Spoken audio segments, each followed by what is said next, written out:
Hey guys, how's it going? Hope you're having an awesome week so far. I am having a fantastic day and a fantastic week. So I just finished reading Frankenstein right here by Mary Shelley. It is just a few weeks from Halloween right now. I'm so excited for Halloween. It should be a holiday. It really should be. I love Halloween. I love dressing up. I love going to little gatherings. I even like going trick-or-treating. Yes, I'm 28 years old and I could get away with trick-or-treating, honestly. I look very young for my age. And I'm very short, so it kind of ties well together. Anyway, Frankenstein, this is my first time reading it. I had not watched the movie either before. It is a classic movie, Frankenstein, the 1931 movie. So this video will be a bit of a comparison between the book and the movie. So to start, I'll give you a little bit of background on who Mary Shelley is. There's actually a little bit of an introduction before the actual story starts in this book. Frankenstein, she began writing it in the summer of 1816 in response to a challenge. The poet Lord Byron sought to discover who amongst his friends could write the best horror story, and then lo and behold, Mary Shelley wrote Frankenstein. Really nice. So again, this book is nothing like I thought it would be. The name Frankenstein, I thought Frankenstein was the name of the monster, which it isn't. Frankenstein is the name of the monster's creator, Victor Frankenstein. In the movie, however, Frankenstein is used as the name of the monster as well as the creator. So that was something new. I went my whole life thinking Frankenstein was the name of the monster, but it's actually the name of the creator. So the story essentially opens up in the Arctic. There is this traveler called Walton. He is writing letters to his sister Margaret. They are in the Arctic. This Walton guy and his crew, they are stuck in the Arctic. They're kind of trying to find their way out. It's very cold, there's ice everywhere, and then Walton discovers this guy who kind of comes aboard his ship. He's very delirious. Lo and behold, it is Victor Frankenstein. And he kind of tells this Walton guy from the beginning everything that's happened in his life, the creation of the monster, so on and so forth. So the story opens up in the Arctic between Walton and this Victor Frankenstein, and Victor Frankenstein tells Walton his story, and then the next chapter opens up, and we begin Victor Frankenstein's life. We learn about who Victor Frankenstein is. He's a very intelligent man. He's interested in science and philosophy. He eventually goes off to university. He learns quite a bit of information, and he decides one day he wants to become a scientist. He feels like he's well read, and he decides to create life. He wants to create a human. He wants to play God. So lo and behold, Victor Frankenstein creates the monster, but he soon regrets it. The monster becomes very hostile. And then he runs away. And then Victor Frankenstein is like, oh my god, what did I create? I created this monster. I wish I never created this monster. You know, you play God and you have to live with the consequences. So Victor Frankenstein essentially flees from his university. And then 2 years later, he discovers that, I believe it's his brother who was killed. He gets a letter from his father saying that his brother was killed by this unknown entity, and then Victor Frankenstein soon realizes that it was the monster who killed his brother. And then Victor Frankenstein begins to think, oh no, this monster is trying to seek revenge on me now. And then there's this whole other side story about Justine, a girl who was wrongly accused of killing his brother. And then after that whole incident of his brother dying, and the Justine girl who was wrongly accused, we kind of learn the backstory of the monster. After he ran away from Victor Frankenstein, we kind of learn about what he did. He discovered this family who lived in a cottage, a brother and sister and a father. And so what the monster did, he kind of hid out in the shed so that the family wouldn't see him. And what this monster did was that he essentially observed the family day in and day out. He learned to write, he learned to communicate, he learned how to talk, he learned about what it was to be a human, what it was to be a man, simply by just observing this family through the shed. So day in and day out, this family would kind of go on with their lives. They would gather wood, they would live on the farm, and then by night, I believe the monster would kind of go gather wood for the family. He would kind of observe them, and then the monster kind of grows feelings. He starts to develop feelings. He wants to feel love. He wants to feel wanted. He wants to feel accepted. He wants man to accept him for who he is, and he's scared that if he was to show himself to his family, that the family would shun him because of his hideous appearance, because he's a monster. But what he wants is his family to get to know him for who he is. He doesn't want the family to be scared of him. He doesn't want this family to be horrified by his appearance. He wants the family to kind of look past that and to see him for who he is. He wants to be loved. He wants to feel everything man feels. And so one day, the monster kind of reveals himself to the family.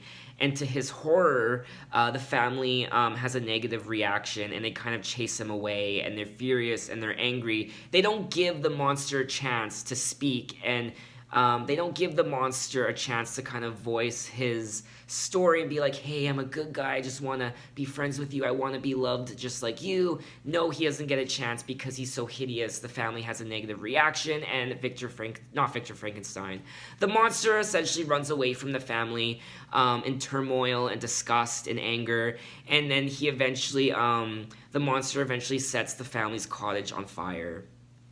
Whether the family dies or not, we don't know. But out of spite, out of anger, the family didn't accept him for who he was. They had a negative initial reaction to him, so he sets their cottage on fire. And then he kind of goes on this downward spiral of trying to find Victor Frankenstein. And then the monster essentially kind of seeks out everybody Victor Frankenstein loves and knows and kills them. This monster doesn't necessarily like to kill. He's not a killer. He's killing these people out of spite of Victor Frankenstein. He wants to get back at his creator, the man who created him. This man who gets to feel love and compassion and friendship doesn't deserve those things. The monster feels like. The monster wants to be able to feel those things. And lo and behold, Victor Frankenstein is feeling all those pleasant emotions. So the monster kind of goes on a rampage and gets back at Victor Frankenstein by killing everybody he knows. And back to the incident with the cottage, how the monster's kind of trying to get to know the family. He wants the family to kind of accept him for who he is. It's very much a metaphor for how we live today, how we kind of judge people on their appearance, whether it be their skin color or their age or their sex or their religion, what have you. We kind of judge people based on their appearance, and we don't really get to know who they are on a personal level. We have assumptions, we have stereotypes of people. When we see them on the street, we, judge them by their skin color, by who we think they are, but we don't get to know them as, a person, and that can create a lot of anguish in a lot of people. So that's very much a metaphor. At least that's the metaphor I picked up. How we should be looking past people's appearance, where they come from, who they are, and just trying to get to know who they are as a person. Because at the end of the day, everyone wants to feel love, everybody wants to feel compassion and friendship and wanted. But a lot of people don't feel those things because of prejudice and racism. So eventually, once the monster starts killing everybody that Victor Frankenstein holds dear, there's very much a war between the two. How this monster is kind of following Victor Frankenstein from place to place to place to place.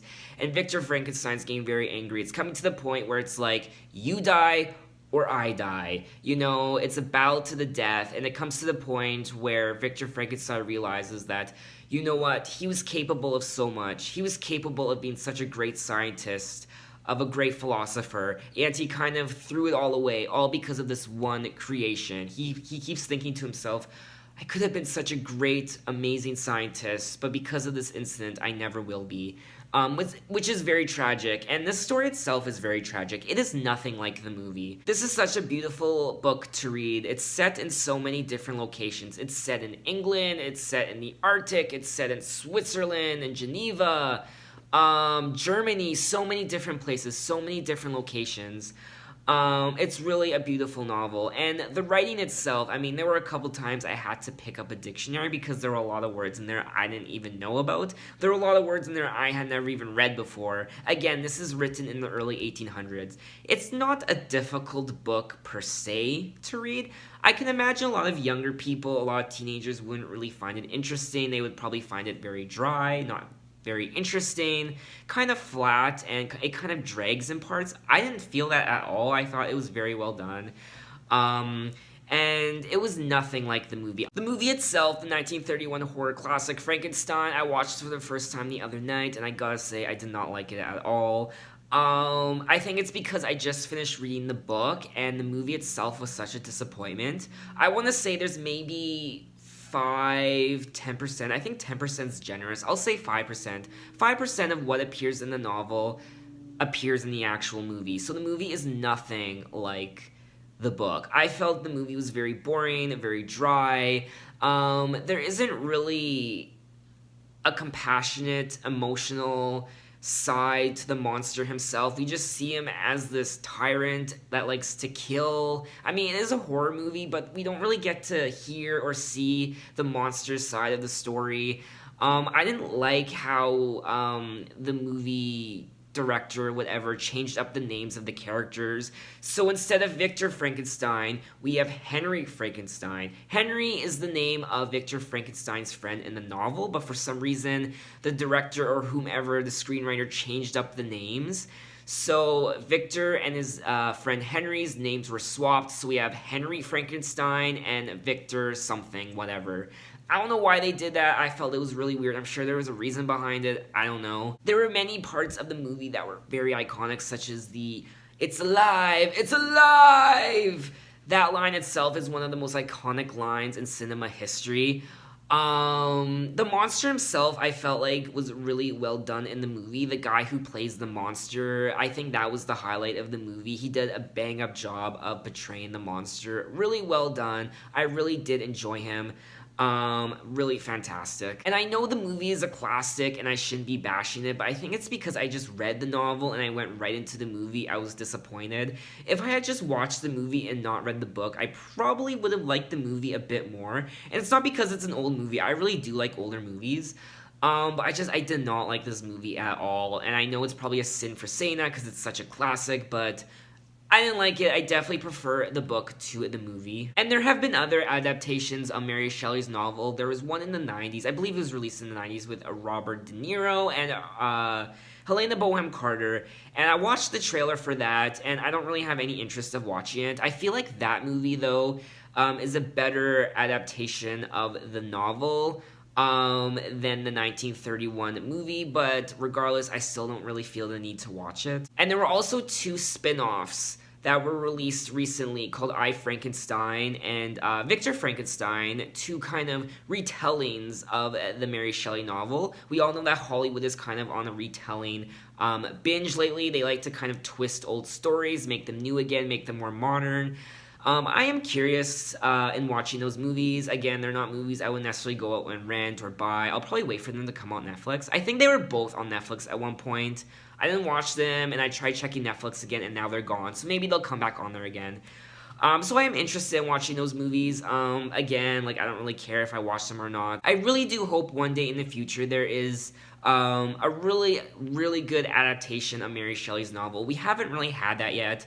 I'm thinking of The Revenant. You know, the way The Revenant was directed, and the score, the musical score, and the direction, and the acting. You know, Christopher Nolan, the guy who directed Interstellar, I really feel like there could be a good, big budget, extraordinary adaptation of Frankenstein. I feel like we really need it. No more of these, retellings and these, stupid little movies. We need a good 100% adaptation of Mary Shelley's Frankenstein. I hope we get that one day. It really does deserve it. That's my overall review of the novel Frankenstein by Mary Shelley. I didn't really know what to expect going into it, and it was nothing like what I expected. It was the complete opposite, and I really did love it. It is such a classic. If you love reading, if you are into classical novels, I definitely suggest this. It's one of the first science fiction novels ever written. I think it's the very first science fiction novel ever written. It says that on the back of the book. And I definitely recommend it. It's not really scary per se. It's just very well written. It's a little hard to understand in parts, just, the way it's written, and You're gonna have to pick up a thesaurus or dictionary a couple times, like I did. Very good novel. I really, really recommend it. It receives my highest recommendation. Very beautiful novel. You will not be disappointed. So, like always, give me your opinions on the story. If you read it, what did you like? What did you not like? Maybe you just didn't like it. Maybe you hated it. Maybe you thought it was dry. Maybe you thought it was too long. Maybe you thought it was beautiful and amazing like I did.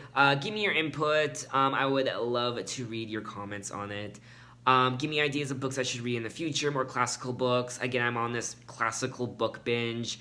So give me your ideas. What should I read next? I'm very curious to know. So thanks for watching, and I will see you next time, guys. Bye.